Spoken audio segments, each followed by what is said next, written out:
1840, ano bissexto. Em Inglaterra é lançado o primeiro selo postal do mundo, o One Penny Black.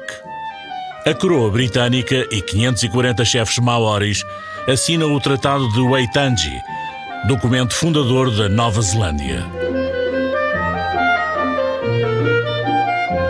Entretanto, em Portugal, vigora a monarquia constitucional, vive-se o reinado de Dona Maria II, filha de Dom Pedro I do Brasil e IV de Portugal.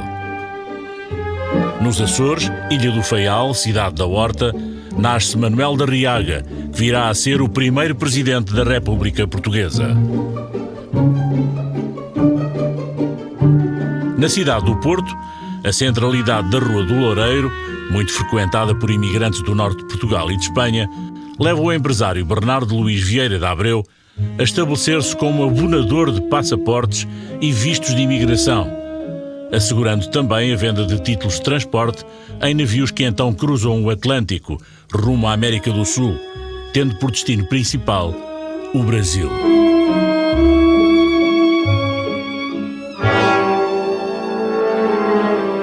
Nasce assim a Agência Abreu, a primeira agência de viagens no mundo a abrir escritórios de atendimento ao público.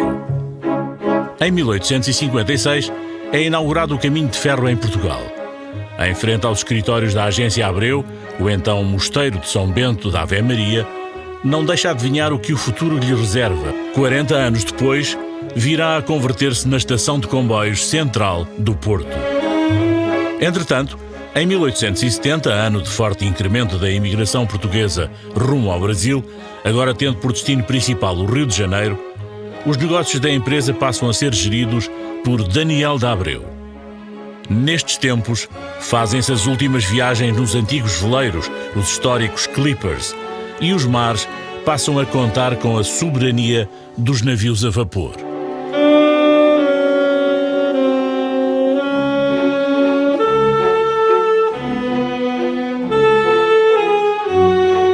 Em 1889, a cidade de Luz assiste à inauguração da Torre Eiffel e os parisienses estão, por certo, longe de imaginar que 126 anos depois este será o monumento mais célebre do mundo, com o impressionante registro anual de 7 milhões de visitantes. Na viragem do século, a gerência da Agência Abreu passa de Daniel para Aníbal de Abreu.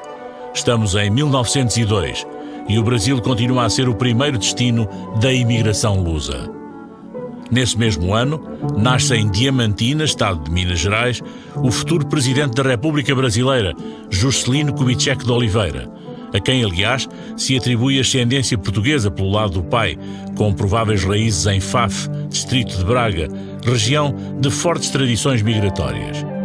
Um mês e meio depois de Juscelino Kubitschek, outro brasileiro relevante e também ele mineiro, o poeta Carlos Drummond de Andrade, nasce em Itabira. Ainda em 1902, a iluminação pública, agora elétrica, chega a toda a cidade de Lisboa. 6 anos mais tarde, a Agência Abreu é gerida por uma mulher, Anália Lopes de Abreu. 1908 é um ano marcante no mundo, mas também em Portugal. O prenúncio do fim do regime monárquico acontece com o regicídio, onde perdem a vida o rei Dom Carlos e o príncipe herdeiro, Dom Luís Filipe, ascendendo ao trono Dom Manuel II, último monarca português. Os anos que se sucedem são férteis em acontecimentos históricos e em inovações tecnológicas. Em 1910, os dirigíveis, também conhecidos por Zeppelins, em tributo ao conde alemão Ferdinand von Zeppelin, iniciam os seus voos comerciais.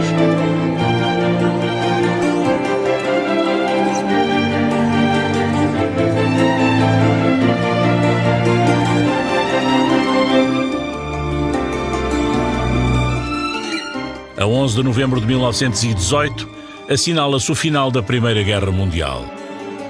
Em 1922, tem início a construção de outro verdadeiro ícone dos monumentos mais visitados do mundo, o Cristo Redentor, que a cidade maravilhosa irá inaugurar 9 anos depois.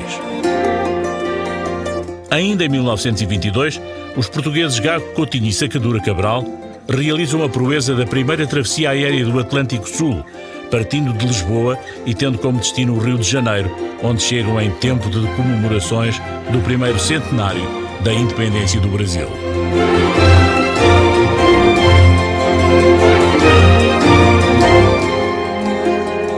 A aviação comercial na Europa vai se afirmando, em especial no período balizado entre os dois conflitos mundiais.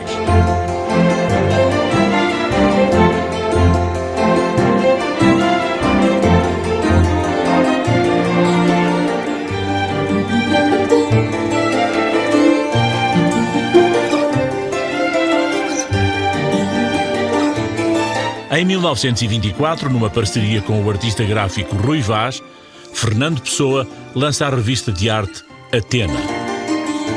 Neste ano de 1924, Manuel Teixeira Gomes é o Presidente da República Portuguesa e, no âmbito da Agência Abreu, abre-se um novo ciclo de gestão com a passagem do testemunho para os irmãos Augusto e Aníbal Abreu. De apurada sensibilidade estética, Augusto Abreu é um profundo conhecedor da arte moderna, apoiando e promovendo ao longo de várias décadas diferentes pintores que chegam de resto a colaborar de forma ativa na comunicação gráfica da Agência Abreu, como é o caso de Nuno Barreto, Jaime Isidoro e, sobretudo, de Júlio Rezende.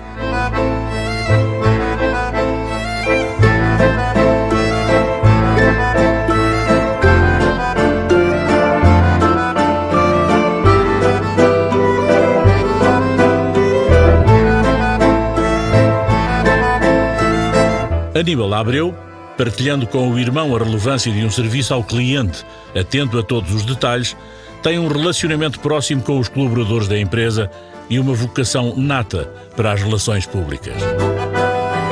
Nos anos 30 e 40, apesar dos conflitos externos, primeiro a Guerra Civil de Espanha e logo a seguir a Segunda Guerra Mundial, a Agência Abreu vai afirmando a sua imagem de marca.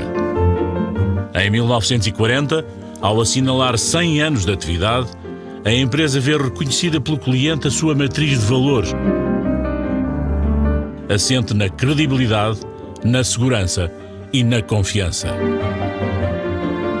E mesmo perante todas as condicionantes de um tempo de guerra, as viagens em países neutrais, como é o caso de Portugal, vão acontecendo com a naturalidade possível, desde logo as primeiras excursões organizadas em modernos autocarros, tendo por clientes não só portugueses das classes mais abastadas, como também refugiados com posses, que se encontram em trânsito no país, rumando depois aos Estados Unidos e à América do Sul. Finda a Segunda Grande Guerra, a Europa e o mundo tratam de construir o futuro. Neste cenário renovador, em 1947, está de visita a Portugal a primeira-dama argentina, Evita Perón. A aviação comercial emerge como realidade imparável e ao alcance de um número crescente de passageiros, surpreendidos com os requintes de um serviço a bordo inimaginável.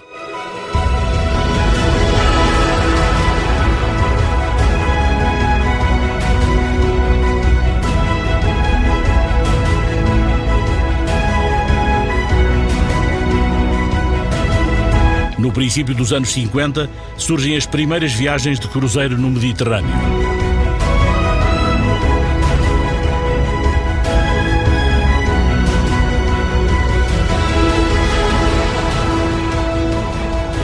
No final da década, a Agência Abreu assume-se como referência indispensável na venda de passagens de comboio junto dos imigrantes portugueses, que até ao início dos anos 70 terão a França como principal destino, seguindo-se o Brasil, a Bélgica, o Luxemburgo e a Alemanha. Em 1960, a Agência Abreu muda-se para a mais requisitada artéria da cidade do Porto, a Avenida dos Aliados. Em 1962, como lembram as palavras de Érico Veríssimo, ouve-se uma traquear das máquinas de escrever. Máquinas, dizemos nós, que pouco depois já são elétricas. Ainda em 1962, a Agência Abreu inaugura em Lisboa, na Avenida da Liberdade, escritórios e loja de atendimento ao público.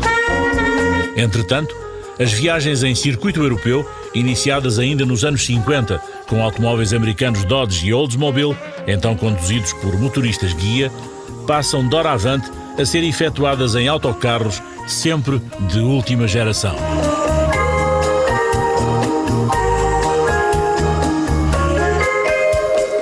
No final dos anos 60, a Abreu investe no negócio da carga, aposta que se revela ganha em todas as modalidades e que se projeta até aos nossos dias através de um grupo empresarial já fixado também em Angola.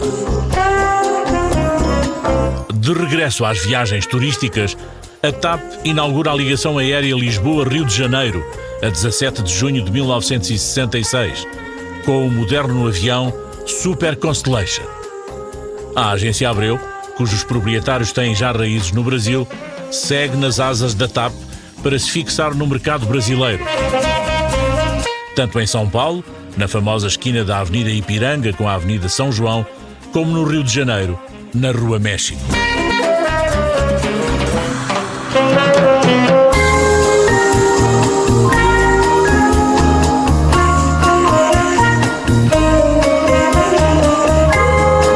Nos anos 60 e 70, em Portugal, a agência Abreu reforça a sua presença em Lisboa, Coimbra e Faro. No exterior, afirma-se em Madrid, Londres, Nova Iorque, Cidade do México, Caracas e Buenos Aires.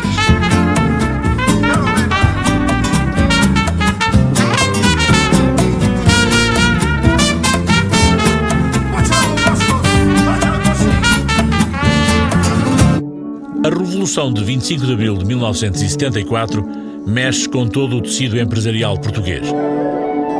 Mas a agência Abreu resiste a uma conjuntura adversa, lançando produto e continuando a inovar.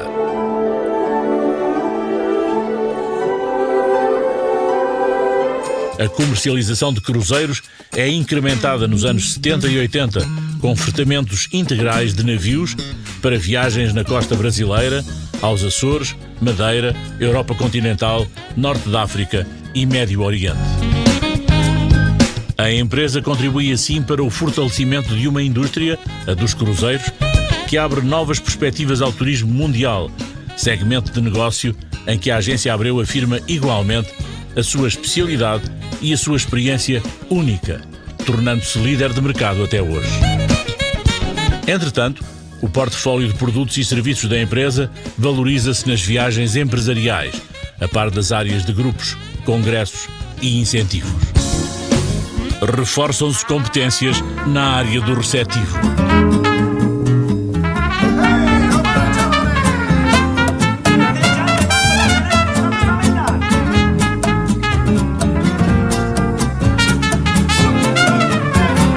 Os anos 80 e 90 são pontuados pela expansão da rede de lojas em todo o país, incluindo os Açores e a Madeira. Surge então também o operador turístico, na criação e distribuição de produto, bem como na gestão de operações de voo charter, área em que a agência Abreu é sinónimo de pioneirismo e inovação, tanto em Portugal como em Espanha e no Brasil. Para a história dessas operações, fica o primeiro charter Lisboa-Funchal com a TAP, em 1968. O primeiro charter Lisboa-Londres, também com a TAP, em 1969. O primeiro charter de longo curso, levando a família Toyota portuguesa ao Japão, com a British Overseas Airways Corporation, em 1972. O primeiro charter Lisboa-Ponta Delgada com a TAP, em 1975. E ainda o primeiro charter com origem fora de Portugal, Madrid-Funchal, também com a TAP, em 1980. Tudo isto reflete o crescimento notável da indústria do turismo e a democratização das viagens, agora ao alcance de milhares de pessoas através da oferta competitiva da agência Abreu. Em 2003, os portugueses são convidados a descobrir o mundo Abreu. Hoje, a maior feira de viagens na Europa, exclusivamente dirigida ao público, com a presença de organizações institucionais e de fornecedores de serviços turísticos nacionais e estrangeiros dos 5 continentes. E que todos os anos constitui, para milhares de pessoas, a grande oportunidade de viajar. Em novembro de 2014, é lançada a Expo Abreu, o primeiro mercado de viagens de inverno organizado em Portugal. Neste novo século, a segunda década leva a Agência Abreu a promover uma política de investimentos muito relevante, seja no relançamento da atividade no Brasil, no aprofundamento das relações comerciais com outros mercados da América Latina e na aposta no mercado angolano. Entretanto, abrem-se novos escritórios nos Estados Unidos e em Inglaterra. Os investimentos estendem-se também às tecnologias de última geração, à comunicação interna e externa, aos novos média e à interpretação de um modelo de sociedade cada vez mais pautado pelas regras e tendências da economia digital. Isso é visível em toda a linha e nas diferentes áreas de competência. Através do operador, na criação de produto e na programação para Portugal, Angola, Brasil e outros mercados latino-americanos. Através da área corporate, ao serviço de clientes empresariais e institucionais. Através da Abreu Online, sistema de reservas de hotelaria e outros serviços terrestres em todo o mundo, para clientes profissionais de todo o mundo. Através da área de grupos. Através da Abreu DMC-PCO, unidade de negócio especializada na organização de eventos, lançamento de produtos, incentivos corporativos e congressos. E, finalmente, na relação com o cliente consumidor, através da rede de lojas e via internet.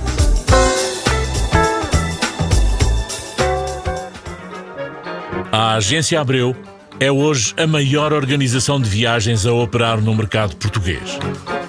Organiza para Portugal, para a Europa e para o mundo as viagens de lazer, de trabalho e eventos para viajantes de todas as partes do globo.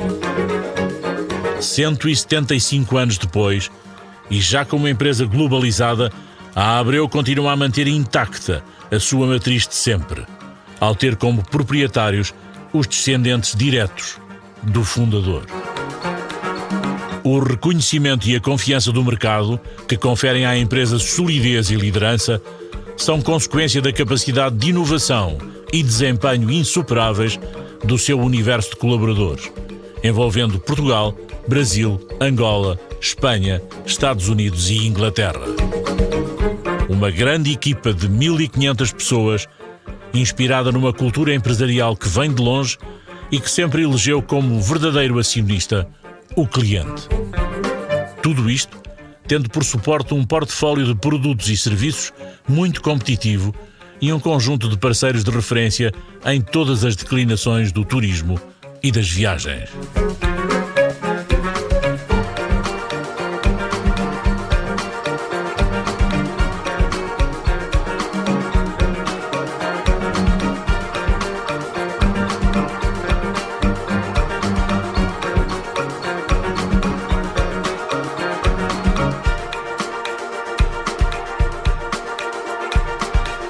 Na Agência Abreu, o futuro começou há 175 anos. Futuro sempre presente.